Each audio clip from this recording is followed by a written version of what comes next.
Hello, everyone.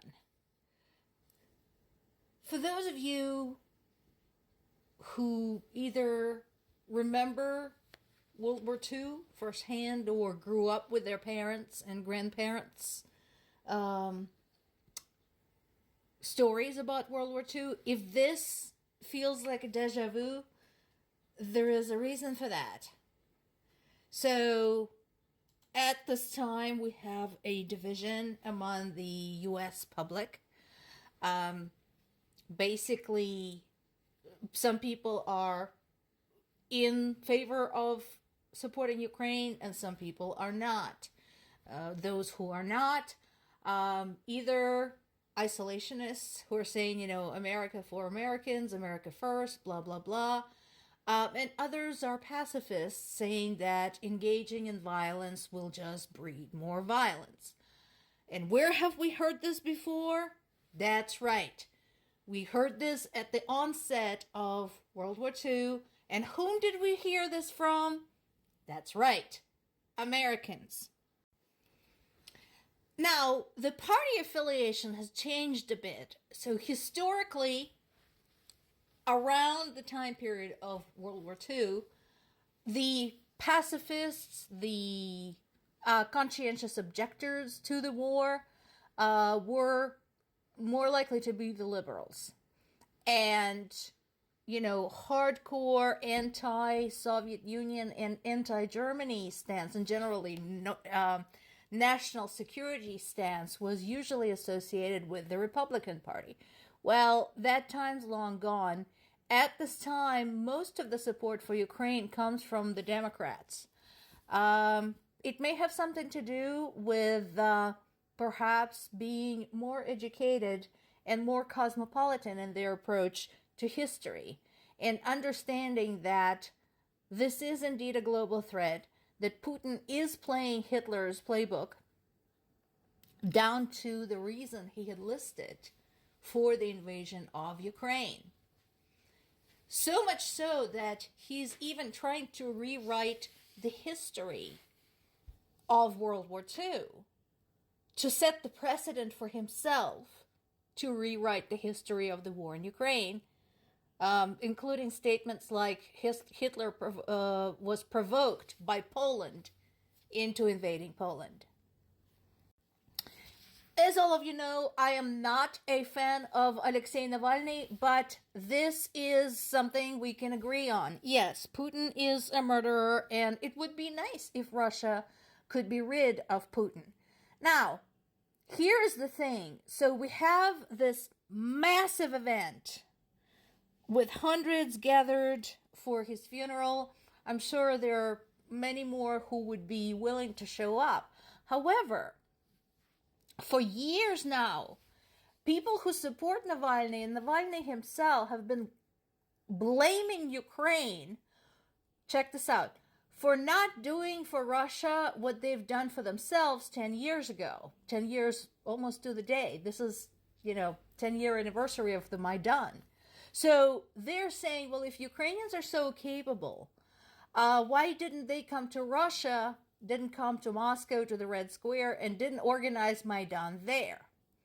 Completely forgetting the fact that Russia's population is an order of magnitude bigger than that of Ukraine. And that Ukrainians kind of have their own problems. And that shortly after the Maidan, Russia basically had annexed Crimea and sent its militants to the eastern part of Ukraine to work with anti-Ukrainian traitors there. So somehow that doesn't occur to them. So they did not march against Kremlin. In fact, when some of them suggested that they should have a march against Kremlin, they were immediately told to shut up and not rush things. This is an interesting piece on the Telegraph website. So I know that there's been a lot of news coverage about Ukraine basically destroying Russia's Black Sea fleet. And good on them. Again, considering Ukraine has done this with inconsistent, insufficient aid is pretty remarkable.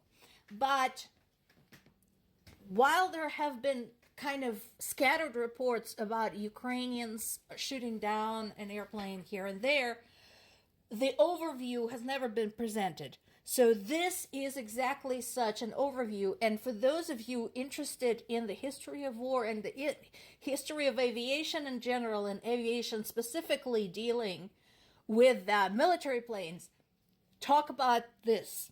Go read. When Russia started this war, they expected for it to be over so quickly that I don't think they even considered getting their military aircraft involved. And then it became clear that no, it's gonna take a while. So the planes started going in. They had 9 of the biggest, the Beriev A-50. Those are the planes that are equipped with the radar. So they're not just military planes, they're spy planes. Well, they're now down to 5. And those are not cheap. Those airplanes, I think, go upwards of $300 million a piece. So the important thing about it is, again, it's not just that Ukrainians are not surrendering, it's that they're putting a very stiff price tag for Russians to continue this war. Another important thing is that these airplanes require maintenance. They require electronic components, they require fuel, they require qualified pilots. And Russia was getting a lot of the maintenance stuff from abroad, and now it can't because of the sanctions. So here they have these very expensive, very sophisticated airplanes that pose a question, is it even worth sending it? Because Ukrainians are getting better and better at shooting them down, and they have already cut down that fleet by half. This is an interesting piece on the CNBC site, and definitely not the only source that brings up this point. So we go back to World War II, when things got really dire. First of all, of course, the U.S. was attacked by Japan. Pearl Harbor took place. The U.S. had to engage, despite all of the protests by the pacifists and so on. So, in addition, U.S. sat for a while and watched what was happening in Europe, what was happening in Britain, hoping it would not affect them. We all know how that went. And so there is some argument that the tougher things get for Ukraine, the more aid it is likely to receive. Personally, I would have to see it to believe it. Some have been arguing that because Ukraine did so well in the first, year and a half with so little, the allies basically sat back and decided, well, they got it, And so no matter how much Ukraine pleaded for help, as long as Ukraine's successes were also being discussed, it was felt that, they don't really need any help. Now that Ukraine is genuinely struggling, it is a possibility that people will finally understand, and it will sink in, that to win this war quickly and decisively, the aid has to be consistent and substantial in quantity and in quality.